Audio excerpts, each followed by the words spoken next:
Bonjour Frédéric, donc si mes calculs sont bons, on est à J-14. Oui, c'est 2 semaines. C'est l'avant-dernière semaine de cette campagne présidentielle que nous entamons. Et alors, le titre de ce matin, c'est Libération qui l'a trouvé. Regardez, la lutte des places.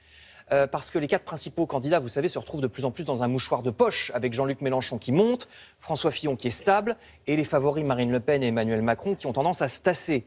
La presse se concentre donc ce matin sur Jean-Luc Mélenchon et François Fillon. Jusqu'où ira Mélenchon, se demande la couverture du Parisien aujourd'hui en France. Son meeting hier à Marseille est également en une, vous le voyez, de l'Humanité. Le Parisien écrit que Jean-Luc Mélenchon a su séduire des publics très différents, les jeunes avec sa forte présence sur les réseaux sociaux, les urbains avec son discours écolo.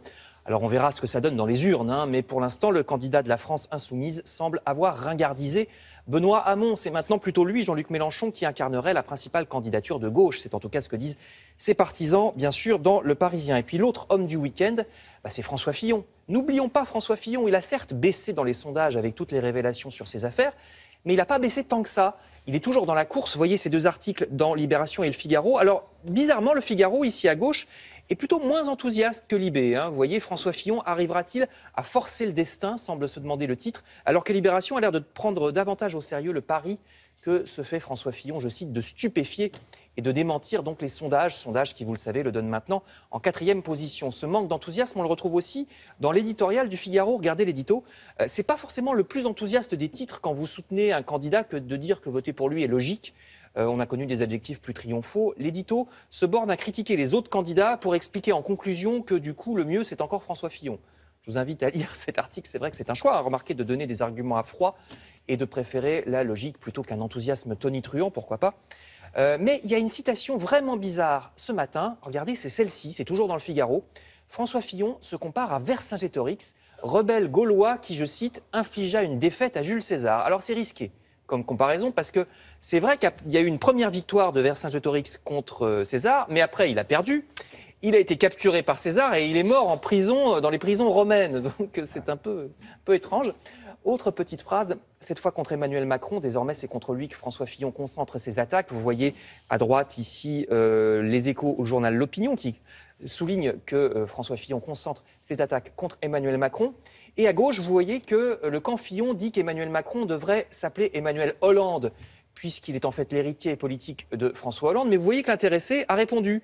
Il a dit « Est-ce que je dois à mon tour l'appeler François Balkany ?» au lieu de François Fillon, référence bien sûr aux affaires. Petite phrase que vous lirez dans Libération. Je termine avec 2 articles. 2 articles à propos de 2 des nombreux sujets que cette campagne n'a pas ou peu abordés, puisqu'on a vraiment l'impression que cette campagne est passée à côté de beaucoup de choses. Le Parisien pose la question de la prison.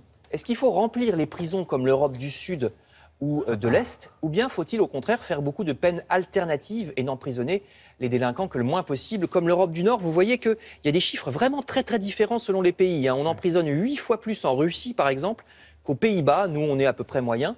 Vous lirez que les candidats à la présidentielle sont très divisés sur cette question.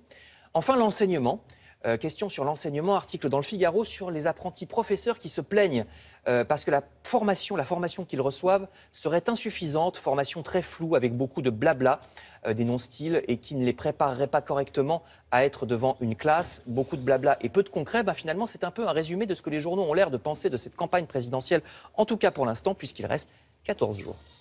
À tout à l'heure Frédéric, pour la revue de presse culturelle cette fois-ci. On va parler conso, avec le fameux petit coup de barre. Vous savez, on a un petit coup de mou vers 11h, surtout si on se lève tôt le matin.